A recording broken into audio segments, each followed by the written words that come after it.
Hi, this is Helen from the Heart of Hospice Podcast. November is National Hospice and Palliative Care Month and also National Family Caregivers Month. In recognition, we're featuring a lineup of guests that includes a millennial caregiver, a palliative care chaplain, a hospice nurse who's a TikTok influencer, and a palliative care physician turned documentary filmmaker. Whether you're a family caregiver or an end-of-life professional, there's something to learn and something to inspire you. Be sure to subscribe so you don't miss an episode. Hi, I'm Helen Bauer, and this is the Heart of Hospice Podcast. The Heart of Hospice Podcast is your source for compassionate and informative discussions about hospice and end-of-life care. I'm a certified hospice and palliative care nurse with over 15 years of experience. Whether you're a caregiver, someone with a serious illness, or you simply need to know more about hospice care, this podcast is for you. Join me as we explore all the aspects of hospice, from the details of caregiving to the emotional and spiritual dimensions of end-of-life journeys. For more resources and to connect with me, visit theheartofhospice.com and find us on Facebook, Instagram, and LinkedIn. Keep listening for today's episode.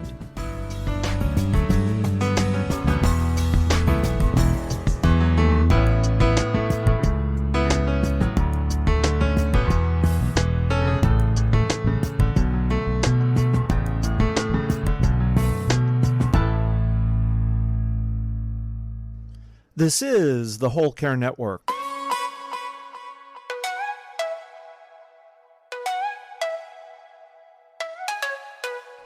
Helping you tell your story one podcast at a time.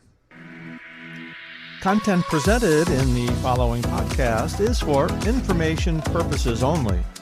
Views and opinions expressed in this podcast are solely those of the host and guest and may not represent the views and opinions of the Whole Care Network. Always consult with your physician for any medical advice, and always consult with your attorney for any legal advice. And thank you for listening to the Whole Care Network.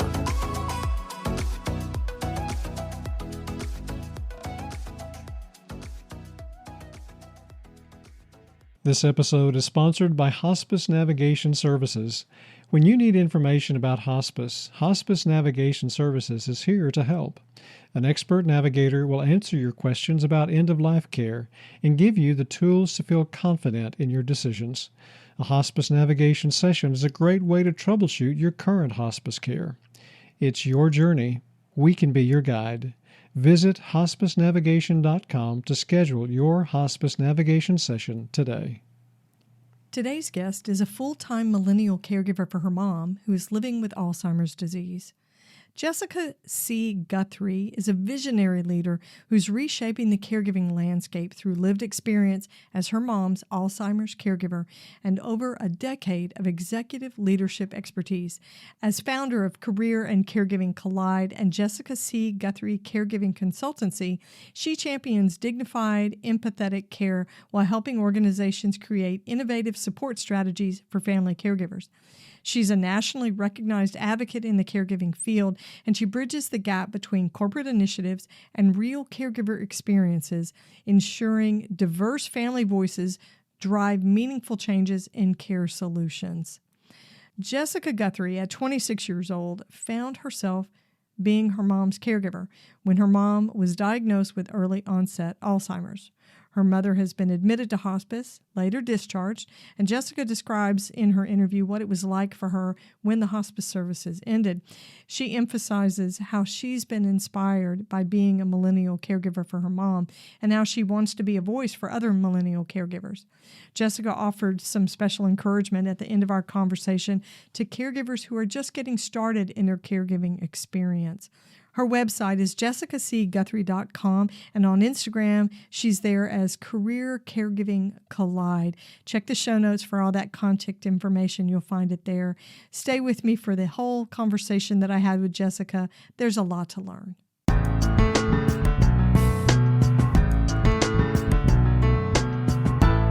Jessica, welcome to the Heart of Hospice Podcast. I'm so glad to have you here with me. Thank you so much for having me. We're going to have a great conversation. Sent you a few questions, but I'm going to start out with a question that I didn't give you ahead of time. It's a little bit of an icebreaker. Great. No test anxiety with this. So here's your question. What are 3 of your caregiver superpowers? Ooh, such a good question. 3 of my caregiver superpowers. Ooh, okay. I would say the first is my caregiver intuition and like listening to what my intuition says about my mom, other people, navigating systems. I would say the second is truly just my actual advocacy. That's a superpower in the sense that I work really diligently to make sure that my mother gets what she deserves, but also asking questions, being curious, documenting all the things. Like, so like my advocacy skills are top notch. And then I think the third superpower, this seems so simple, but I honestly believe it's just like genuine love and care and like seeing my mom for all that she is and creating moments for her to feel connected and valued and feel a sense of joy at all times. I love it. I love it. I mean, advocacy is huge. We know that. Caregivers are advocates. That's just part of the job description. But the love and care part, that's not necessarily a caregiver superpower for every caregiver. They may be taking care of somebody they don't even really like all that much. So, yeah, I think that's still pretty big. It seems basic, but it's big. I love it. All right. You have a huge caregiving story. You've been doing this on your own for a while. Introduce me to your mom and tell me how you became a caregiver for her. Yes. So my mom, I always say, I am the daughter of Constance Guthrie, and I am proud to be her daughter. My mom has truly been the epitome of someone who is selfless, unapologetic, deeply cares for others, and very just creative in how she spends her energy and time and works with other people. My mom is one of 10 siblings or one of 10 children. She grew up in Virginia. My mom is someone who actually grew up in the foster care system. So my mom has multiple sets of siblings because they were her foster siblings. But that's a huge part of her story, and especially a huge part of like the family that showed up for her or didn't show up for her on this, Alzheimer's disease journey. My mom is also a former business owner. My mom owned her own salon for 18 years in Alexandria, Virginia. And she sold her shop when she had me to build a home in suburbia to raise me in the best schools and environment possible. My mom is also an educator. My mom, when she sold her business and moved to suburbs, she got a job in the local school system so that she could have the same holidays as I did as a kid, summers off, to ensure that she was always there. And then, my mom, I eventually retired her once she was diagnosed, but I share all of those like snippets about her because I think it exemplifies who she has always been, as someone who puts others first, as someone who, follows her passions and makes things better than she finds them, and someone who truly like wants to make sure that she shows up for other people. So that's my mom. Constance Guthrie was diagnosed with early onset Alzheimer's at 66. And even in that period, my mom still was filled with so much joy and life and energy. And I'm just really grateful for the example she's always set for me. How did I get into caregiving? Like our caregiving, like how'd that start? So I was 26. My mom was 66. My mom was working at the local school system in Virginia where we lived. I was actually living in Dallas, Texas. And so I really only came home for like major holidays. But I noticed very quickly that my mom was like forgetting the things that she'd always done. She was very routine. She was very like systematic, and things that always came easy to her were now difficult. Like, how do I get to school? Or, what time do I leave? Or where are my keys? What do I need to do? And you're like, oh, something feels off. And so there was a series of events that like, oh, your short-term memory is failing. But then she also got in a major car accident. And then, just the general judgment changes. And so I became her full-time caregiver after like full diagnosis, September 2014. And full-time in the sense that I was a long distance caregiver on the first half of the journey. So I was traveling back and forth between Dallas and Virginia. while she was still living independently in Virginia. And then I moved back home to like formally care for her in 2019. I'm getting ahead of myself. Anyway, my care journey started at 26, and it was a shock to the system. It was a moment where I was like, okay, so, how are we going to pay for this? Because I knew in my mind this would be really expensive. And then I was also just like, how do I preserve my mom's dignity, right? Like, how do I make sure that people know that she is still okay and that I am a good daughter and taking care of her mom, right? Like those are the things that went through my head at the very beginning of this journey. Yeah, I can imagine all of the stuff that came into your head. So you were only 26. Did you have any friends who had relatable experiences with their parents, not their grandparents, but were dealing with similar, because that's pretty young. Mm-hmm. I think that's what very much drives my passions now for sharing our story, because at 26, my peers were not talking about caregiving, let alone dementia, right? I learned about Alzheimer's disease by watching Grey's Anatomy, like on TV, because I didn't have any like people in my age bracket talking about it, and I would people would say like, oh, go to the local such and such, or go get this thing. And you're just like, they would hand me packets of information. And I was like, this isn't helpful to help me understand. So I was really grateful that I had friends who knew me as Jessica and like knew to be there to support me, but like I didn't have friends with common experiences. Right. And that was so tough because no one was talking about it. I didn't know what was normal. I didn't know what I should be feeling, could be feeling. So it was a very isolating and lonely experience because I just felt like no one understood. Yeah. Yeah. It's a long journey. So you've been doing this for over 10 years. Your mom's had a lot of ups and downs. Your mom had been on hospice and then was discharged off and then readmitted in 2024. Tell me, because we talked about this when you and I did an intro call. I want to talk about the hospice experience, being discharged, and the impact that had on your mom's care and on you, and then being readmitted, how you found your way back into being readmitted. Let's talk about the first time she was admitted to hospice. That can be a little bit of a gut punch for caregivers. How did you guys get introduced to hospice and the referral was made? How did that feel for you? Oh my gosh. Okay. I'm glad you asked me to break down that first moment, because at this point, this was spring 2022.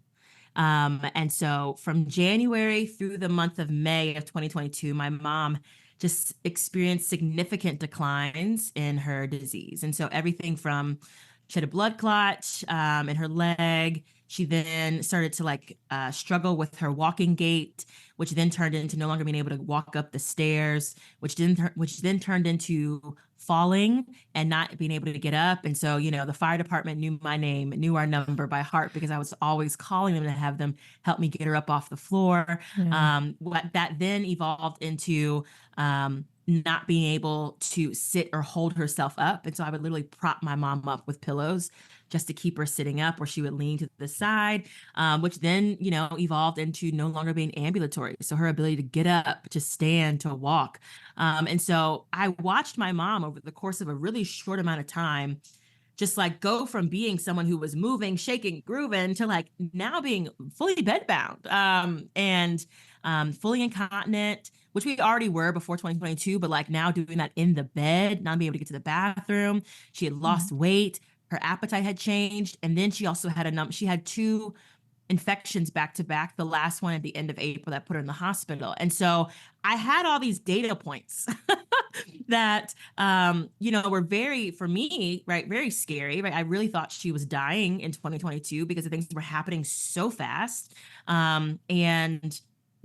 We were on physical therapy and occupational therapy with home health. They were like, your mom's dementia is too advanced. We can't help you, basically. And so I was like, well, no, what do we do now?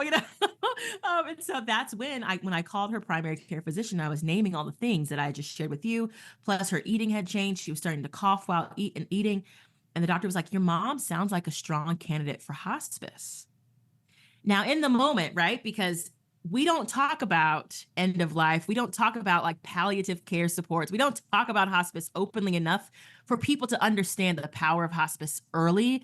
And I just thought the moment she mentioned it, I was like, oh my gosh, you're telling me my mom has died. I was so dramatic, because I was like, I'm not giving up on my mom. I've been doing the very best that I can, but I didn't realize that what she was saying is like, Jessica, you've already said that you don't want your mom to have to go through the ambulance, going through the emergency room. You actually don't want all of those like emergency measures. You want your mom to be comfortable. You said that. Like I was saying those things before understanding the orientation of home hospice, and she was like, this sounds like the right move to get your mom to be like the center of attention, to be focused on at home, to not have to worry about navigating the hospital anymore. And I was like, yeah, that's what I want. And so once I came to terms with that, once I cried and ate a whole bunch of cookies in my car by myself, I came to terms with this first hospice kind of admission. And honestly, it was the best thing that could have ever happened for us. So that was, she was admitted on the home hospice the first time, May 16th, 2022. It's funny how that date sticks in your mind. We'll never forget it. So I'm going to pause really quick in your story. So all the things that you're describing for my listeners, if you're a caregiver, those are all the hallmark signs of progression in an Alzheimer's or dementia diagnosis that really does show a patient is progressing towards the later stage and makes them appropriate for hospice care. So everything you're describing, that's drastic decline, but that's all part of hospice criteria. So that I'm glad you enumerated every single one of those, because that's pretty drastic, and it's a big picture to paint with a huge change in condition. So thank you for mentioning all of those. Okay, so keep moving. So she's on hospice. So we were admitted May 16th, 2022, and my mom at the time was really lethargic. Like I was, I was preparing for the end. Right. And then, months pass. I call my mom CG for short. CG starts to perk up. CG is still eating her full meals. Like CG hasn't lost any more weight. She is thriving on hospice right now. And I think it's because she was no longer stressed, like we were home. We weren't navigating all that back and forth. Everything was calm. Mm-hmm. You have a nurse that was coming to us on a weekly basis. We had a CNA twice a week who was helping just relieve some of that burden. She had music therapy. She had massage therapy. My mom was just so content and well cared for. So we fast forward. My mom was on hospice from May 16th, 2022, and she basically stabilized. Like she plateaued, which happens with dementia patients. Right. Dementia does not play fair when it comes to end of life. Like you can have a huge decline and then you're like on this long plateau. Well, CG was on a plateau for a very long time. And so we didn't see any significant declines between essentially like May and February, March. And so even with all those supports, which I think let me rewind really fast. I think that people often equate hospice with like the last, week or 2 weeks of life. But I'm a huge proponent of like early admission because people deserve to thrive no matter how long you have, whether it's 2 weeks, 6 months or beyond. We obviously saw, President Jimmy Carter. Like I think that like there's so much power in the intentional care, the attention, the communication, the being in the driver's seat of, your care choices. We stopped a set of medications. My mom got her appetite back. There are so many positives to having what felt like really personalized care. But with that came stability. And so she was discharged. And they often say like graduated. It's like, no. We were kicked off a hospice, right? Yeah. We were discharged. Let's call it what it is. We say graduate because I think we want to soft soap it a little bit. We want it to be a soft pitch and it feels good. And it's an honor. Look at you. You're doing such a great job. You're graduating off a hospice. That is not the caregiver's perspective. No. No. And I hope there are end-of-life workers that are listening to this and hearing what you're saying. It does not always feel good to be discharged off of hospice. And it doesn't feel good because it's like the supports that you were receiving for your person to thrive are literally ripped out from underneath you. It feels like the rug being pulled out from underneath your feet, which I think is just so ironic, right? Like if we really have a system that cares about, people living well and being treated with dignity at the end of life, and this is obviously not their fault, but Medicare should be pouring money into hospice to ensure that people get to stay, not remove people from it. Because to what your question was, in March 2023, we were basically told that my mom would be discharged from home hospice, and I was given a set of phone numbers to call, which was like local palliative care agencies. Mm-hmm. And the social worker was like, "Oh, I already called the local equipment company to, that you can go pick up a hospital bed," because it's not just like service stops. It's like service stops. The next, week, they're coming to get every little piece of equipment. So hospital bed, Hoyer lift, high back wheelchair, suction machine, like anything that you ever gotten goes away. And so I honestly said, it feels like I'm out here in the wild, wild west all alone. Because at the time, the transition to palliative wasn't smooth. I had to seek all that out like months later. It was, no one helped us have a soft landing. And that should not have been the case. That's more indicative of our organization. But the landing was very hard. And left us out to dry is what it felt like. And then you got to figure out how to almost reacclimate. You're like, okay, well, I guess I'll call the PCP, let her know that we're no longer back on hospice. Do I now call her for things? It's very disorienting for the family caregiver. You're starting over. You're starting over. We had put those things away, I had stopped talking to those people. And now you're like, oh, my mom's still here. Nice to talk to you again. It's a wild experience. Yeah. Mm-hmm. Yeah. I love it that you're sharing that because our healthcare system isn't great, right? We know that it's broken in a lot of ways. We can make it better. We don't always do a great job with discharges. When you discharge a patient from hospice, we're supposed to be doing discharge planning, clinical discharge planning that comes from the nurse. Where are you going to get your meds? Who's going to be your new healthcare provider?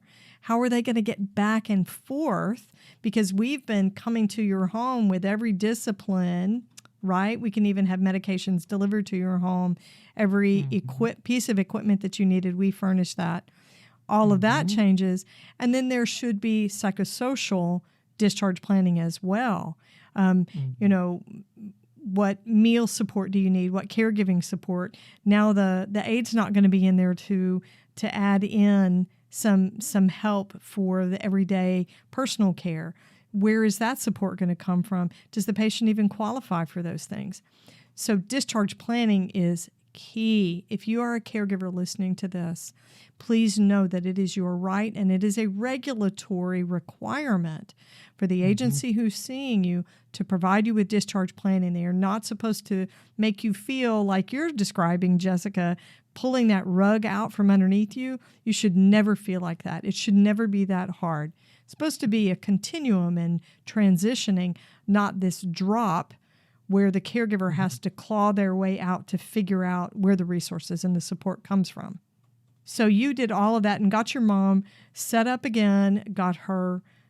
What did you do about as far as your mother going in for patient appointments and things like that? How did you manage that? Was she able to transport somewhere? No, so we leaned heavily into virtual visits. And we were very fortunate. My mom didn't have my mom has no other comorbidities. My mom truly is just living with Alzheimer's disease. And so there was nothing else to manage. We'd already stopped other medications. And so we didn't have to necessarily worry about being seen. However, it's interesting because that time when we weren't on hospice, my mom had a series of infections. It was, just bad. And I think that, we didn't get the right antibiotics the first time. And we just weren't treated as well as we could have been. And so that led to a couple of hospitalizations and then me even having to take her down to, a hospital system an hour and a half away. And for that, I had to book a transport service, which was $750 out of pocket, which isn't covered, just to get her out the house because I couldn't get her in the car. right? Just for a quick, it ended up being like a 25-minute visit. And then we were back on the road. And so I don't think that people realize that, especially when it comes to late stage Alzheimer's disease. My mom was no longer mobile. I didn't there was no way for me to get her to and fro without extra supports, which often aren't covered. And so that's, again, is another expense on top of the stress of trying to get your mother the support she needs. Yeah. And so luckily, in the midst of all of that, people kept saying, like, why aren't you getting support from palliative care? And I was like, I tried. I've been calling, and there's no local home-based palliative. I felt so defeated, because I live in an area that's like in between the resources, and so we don't have as many options. And so at the time, my mom got a wound because we were in and out the hospital, and these wounds grow really fast. We were in the hospital, so we were on home health for skilled nursing, and between her and my mom's primary care physician, we finally got a connection with a local palliative care agency, which helped to almost just kind of like have a voice to help coordinate some things, but also to have someone, again, come to the home every few weeks to check on my mom without me having to go anywhere, right? Like something as simple as vital checks, every other month goes a long way when you've been on your own, You go from people being here on a weekly basis to no one. You're just like, oh, another human to see my mom, to get their eyes on my mom, People don't realize how burdensome it is for the patient, for the person, as well as the caregiver, to do that transporting. That's huge. So the financial cost, you're looking at $700, but you're also talking about trying to get a person clean and loaded in, and the incontinence for a person with an end-stage neurodegenerative disease. You're managing that when they're at a doctor's office, and that's a huge burden. It's exhausting, time-consuming. I'm assuming that you were trying to work at some point in this whole ordeal. Yeah, I've been working full time this entire time. And so I was grateful to be able to work virtually. But imagine, balancing Zoom calls and meetings and taking off of work. I mean, to do it, to try to be everything for everyone. It's exhausting. But I had no other, I have to work. I'm an only child. It's just me. I'm only, at this point, I'm 36. And so you have to keep working. And so you figure out how to make it work. But like, there are many days where I'm feeding my mom on a Zoom call, or like I'm leaving a meeting and going to go change her brief before hopping onto another meeting. It's like and those of you who are listening, right? Like you get it, this sense of like you were always in go mode, multitask mode, trying to be present for both your job and your person. Yeah, you're never off. No. No. Even at night, when your work hours may be finished, but your other job, your other full-time job is right there in the other room. Yeah. This conversation is so good, but we're going to take a quick break. Hang on for more great content. This episode is sponsored by Hospice Navigation Services. If you or someone you care about is dealing with a life-limiting illness, you need a guide. Hospice Navigation Services is here to help you get the best end-of-life care possible. We understand the importance of personalized, experienced support. Hospice navigators provide one-on-one support over the phone or through video calls to guide you every step of the way. They'll answer your questions, explain what hospice care looks like, and give you the tools to feel confident in your decisions. Whether you're planning ahead or you have an urgent need, Hospice Navigation Services helps you and your family understand your options for end-of-life care. A hospice navigation session is a great way to troubleshoot your current hospice care and get answers to your questions. You don't have to go through this alone. You deserve compassionate support and guidance for your end-of-life experience. Hospice Navigation Services can be your guide. To book your hospice navigation session and receive your free guide to end-of-life care, visit our website at hospicenavigation.com. It's your journey. Hospice Navigation Services can be your guide. Okay, so your mom was readmitted to hospice. What was it like for you when she was readmitted? Did you have a sense of relief? Did you feel like, we're getting back to this full, robust support? Well, when we were discharged the first time, I said, so what has to be different for my mom to qualify for hospice again? And my nurse at the time, she was like, your mom needs to have some sort of catastrophic event or or experience significant decline. And I was like, oh my gosh, like what's catastrophic? You know, like again, caregiver in the moment, when you use words like that, you're like, what does that mean? You know? And at the time, when we were discharged in 2023, I was so upset. Like I could not see beyond the moment because I was like, what do you mean you're saying my mom isn't declining fast enough? Like, because I'm here 24/7 every single day, you know? So I'm just like, of course she can't do these things, but in the grand scheme of things. And now, 2 years later, I can see, oh, my mom truly was stable, right? Like my mom was actually like in a really good spot. This long-term arc. Right. Yes. Yeah. But as the caregiver, again, I didn't know what else was to come.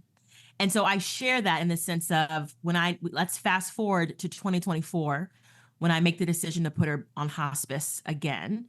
I'm using a different agency this time, but the things that changed were, one, my mom had lost significant amount of weight. And so even with her eating, she was still losing weight, right? Like a lot of her muscle mass is gone. My mom had very much become... My mom was a solid 7D on the FAST scale. So she was nonverbal. She struggled to hold her head up. My mom very much is like full assist for everything, which was the case before, but she had a lot more life and engagement in her, just like facade and energy. And like this, it's like my mom is almost just like closing in on herself, which is what the body does. And so I had enough data points to realize, and luckily, our nurse practitioner that we had with palliative care is the same nurse practitioner with this hospice agency. And so she had seen the literal like physical changes my mom had gone through. It was like, oh yeah, your mom is definitely a candidate. Awesome. And then she was like, I would approve her. And so that happened summer 2024. And it for me, it felt like, I don't want to say a relief, but for me, it was like it's time. It's like I knew, it's like my mom isn't, my mom, we won't be discharged this time. I was like, my mom is actually dying. Like it was almost like I'm coming to terms with the realities of, oh, we're closer to the end than we've ever been. And like, yes, she has good days, but I was like, this is the right thing to do to make sure my mom gets the supports that she deserves. And in all intents and purposes, it's just like having weekly check-ins for someone to like make sure that things are stable in the moment. It was like what I needed at the time and what we still need. And so I'm just really grateful. I think it was a sense of gratitude and like okay, this feels right is what was going through my mind the second time. So fortunate that you had the nurse practitioner who knew palliative care, but also knew hospice as well. Mm-hmm. So you didn't have that blind panic when she said hospice. Yeah. So not this time. Yeah. I want to touch back on something you referred to. So you referred to the FAST scale, and I got to tell you, kudos to you, right? Because most caregivers don't know the FAST scale. And it's not something we've talked about on the podcast before. So a FAST scale, for those of you who are listening who are not clinical or not an end-of-life worker, a FAST scale is a scale that we use for neurodegenerative diseases. It is really only meant for, I may be misspeaking here, Alzheimer's, but they also use it for dementia as well because it shows functional status. But it is one of the important scales that we use, and it starts out with like a 1, 2, 3, 4, 5. Those are the higher functioning. A 1. The further down you get into the 6 and 7s, you've got a patient that's extremely debilitated and has very few abilities. And the ability to speak words, the ability to hold the head up, the ability to smile, all of those things are getting really far down that scale. When you're 7B, 7C, and getting further down, those are significant debilitations. And that's one of the major things that we look at when we look at criteria for hospice. So I love that you mentioned that. That's a really important scale. And I think it's good for caregivers to understand how that scale is used, because when you can talk the language back to healthcare people, things happen. Yes. An educated consumer gets better care. And you are a prime example of that, Jessica, you and your mom. An educated consumer gets better care. You can advocate for better care as an educated consumer.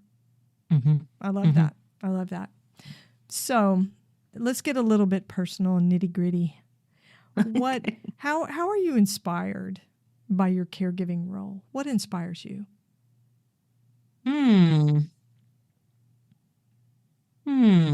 That's such a good question. A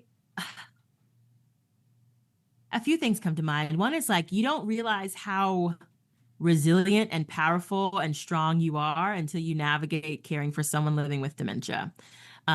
This journey is, we've been on this journey now 10 years and 7 months. It is long.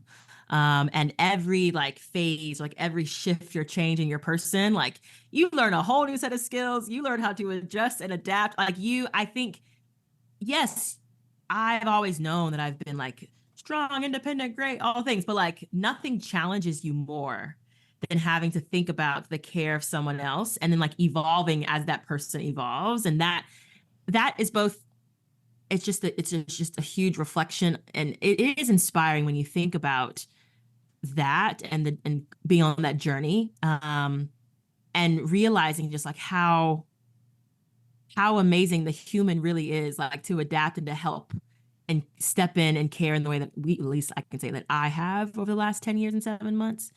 I think the other thing that inspires me is, and it's not inspiration in our typical sense of the word, but like, gosh, I am fired up by this journey that I've been on, in the sense that like, one, where are the voices of millennial family caregivers? I don't always hear them. And I deeply believe that is my space to amplify and elevate and illuminate the realities of our experiences, because we are here, we are caring, and we might not always be in the conversations, but like, I believe we need to be at the center of conversations. I'm fired up about talking about the role of the family caregiver, who is, I believe is like the linchpin of the care team and like needs to be seen as a priority. Like, I am fired up about how do we ensure that we start treating people with dignity and respect at end of life, not just, push them away to the edges and just hope that things work out. Like, so I think this journey has inspired kind of this next pivot in my professional life, but also just like how I want to show up in this world, because I experienced how lonely, how people's lack of knowledge and understanding of this disease, but even just like how misinformed people are. You're just like, it doesn't have to be that way. Let me be that person that helped shine light here. So that's inspiring in itself. You are inspiring. You are inspiring. I'm so proud of you that you are able to say that about yourself. A lot of caregivers would say, oh, well, this is just what I do. I'm her daughter. This is just what a daughter does. That's crap. That is crap.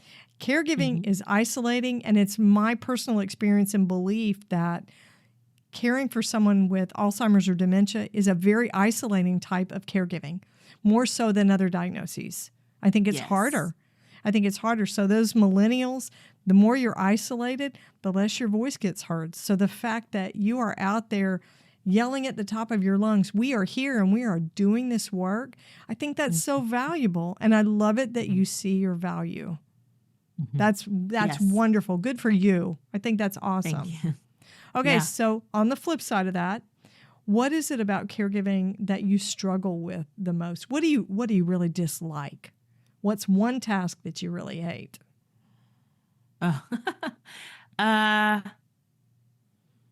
Gosh, things are so different now because my mom is so dependent on me. And so like, you're just like, there's a lot. It's now time to feed her, and like meals take a good 90 minutes to 2 hours. And you're just like, but that's a choice that I'm making. I could easily just puree everything and just like, we just put it in a pouch, but like, no, she can still chew. So if she can still chew, I'm gonna prep meals that she can still chew. Like, it's very mechanical, soft. What does that mean though? I have to like stand and feed her, and that's okay. And it also takes time. It's like, if I had to like name one thing now, it's just like the amount of time it takes to do things that we able-bodied non-people living with dementia, not living with dementia, like take for granted. And that's like just eating time. Yeah, that's a big one. That's a big one. Yeah. And of course, you understand the practical part of your brain, the logical part understands she's got to eat, and this is good for her. But it's a little bit like being a parent. There's a lot of those things that we do for our kids, and we're like, oh, dang, we're doing this again. you know, and it's just part of the journey. But I think caregiving is very similar to parenting, because the minute you got it figured out, your mom's status is going to change. So you have to change and evolve. You referred to this earlier as a caregiver. You've got to get that information. You've got to communicate it out. You've got to find the resource to cover it or the energy for yourself to cover it. Yeah, educate yourself about it or find somebody to help you with it. So I think the role of a caregiver is always evolving. Always evolving. Yeah. Yes. And you have a choice. Like, you can choose not to evolve. It's going to make your life a lot harder, right? Like, you can choose to stay stuck. Yeah, you can dig your heels in. Yeah. Yeah. Or it's just like, okay, today I get to learn something new, or today I get to try something different. Today I get to do better than I did yesterday, right? Like, I think the caregivers that I see that, and there is no winning in caregiving. Like, there's no succeeding, right? But it's just like how do you move through this? And like, folks who move through quickly are the ones who recognize that like every day is a new opportunity to learn, to grow, to evolve, right? Like, and to not be so stuck into what, you thought this would be, what this could be, or like this image in your mind. Like, there's no archetype or perfect image of a caregiver. It truly is like, how are you rolling with the waves and the tides at this moment to meet your person where they're at? And that requires just you to like be a different person every day, potentially. And that's okay. Yeah. Go ahead. Yeah. So I was just going to say, we talk about you do your best every day. Sometimes your best is different. Your best, it is going to be different every single day. So maybe today wasn't your most energetic. Maybe you didn't brush your teeth all day. Okay. It's a little gross, but maybe that was your best for today. And there's absolutely nothing wrong with that. I think that we need to be careful about putting expectations on caregivers. You have a visitor show up to your house and you're in your pajamas and there's 2 days worth of dishes in the sink. So what? Yep. Release That's your best for today. That's what we've been doing. And if somebody else wants to judge it, let them come on in and do it from the inside. Come on and do my dishes for me. Come on. Yeah. Yeah. You think it could be done better? I would be more than happy for you to contribute into this particular experience. Yeah. But I love the honesty. Caregiving is not for the faint of heart. Resilient, gritty. I mean, this is what's kept CG going and you sticking with her. So what would you say to other caregivers who are doing this on their own as an only child, as a solo caregiver, the way you are? If I could rewind 10 years and 7 months, even talk to myself as I was starting this journey and anyone who was on it as well, is just like, one, your mom isn't dying tomorrow. Your mom isn't leaving you today, right? Like, you don't have time, but you have time. And so you don't have to have all the answers immediately. You don't have to have every tip, trick, and tool today. Like, actually take the time to be present and proximate to your person, right? Continue to build the memories, continue to have moments of connection, continue to do the things that bring your person and you joy, because it's those moments that I am going back to now. It's not the number of systems that I created. It's not the number of meals that I prepped. It's not the calendar or the medication systems. Like, while they were helpful, it's the moments where I sat on the couch with my mom and we sang songs together, or like we had conversations. And it's like, you can't get those moments back. And so when my mom stopped writing, when my mom stopped talking, it's like, I am so glad that I took the time to be present when she could still do those things. So that's what I would offer to anyone who was like on this journey solo or just beginning. It's like, enjoy the moments. And you don't have to have all the solutions to things right away. I think the second thing, especially if you were a solo caregiver, and you're doing it all alone, it's like, there is power in acknowledging that you need community. And, I think the onus is both on us, the caregiver, and the people around us to like hear the call and show up. But like, the first step actually is saying, I might not know what I need, but I do know that I need people around me. And so I'm letting you all know now, right? Like, so that when I do make the call, I need you to show up. I think it's like it's almost just going ahead to create your system or your network now so that people are there for you when things do get really tough. And then I think the last thing I'll just say, especially for those who are solo, it's like you are you are a supercharged human being. You are amazing. You have skills and instincts and perspectives that very few people will ever get to have in this life. And like, you are not behind. You are not missing out or less than. You actually are setting yourself up for like a really amazing chapter post this caregiving experience. And so in the midst of it being really difficult or in the midst of it feeling really lonely, just think about what are all the things I'm gaining from this experience that are going to help me be even better when this journey ends for me. Like, that's how I hype myself up even now, 10 years into it. And so I share that with all of you too. Mm-hmm. I love the way every time you've talked about something that you are doing, you say, I get to. Not I have to. Mm-hmm. You say, I get to. It's all about mindset. Mm-hmm. How can listeners connect with you, find the work that you're doing, be inspired by your story and your energy? How can they find you? The best place to find me for all of that would be Instagram. And my handle there is Career Caregiving Collide.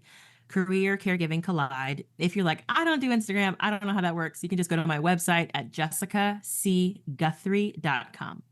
Awesome. Jessica C. Guthrie. You are amazing, lady. You are inspiring. Thank you for sharing your story. Thank you for letting us meet your mom and take such an intimate look into your caregiving journey. You're fantastic, and I'm so grateful to be connected with you. Thank you so much. This was so great. You're easy to talk to. This is why you've been around for so long. True. Thank you.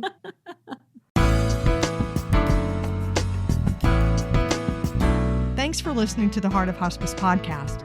Check out our sponsor in the show notes, and please leave a rating and review on Apple Podcasts. We would appreciate it if you would share this episode with your friends and family and anyone who needs to know more about hospice. Connect with us on Facebook, Instagram, and LinkedIn. And remember, no matter who you are or where you are in your hospice journey, you are the heart of hospice.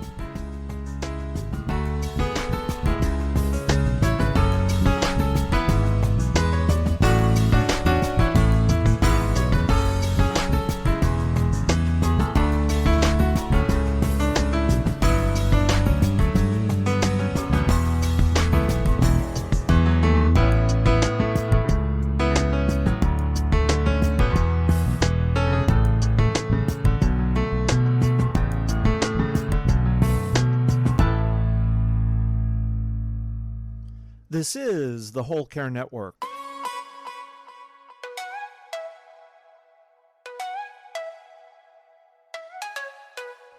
Helping you tell your story one podcast at a time.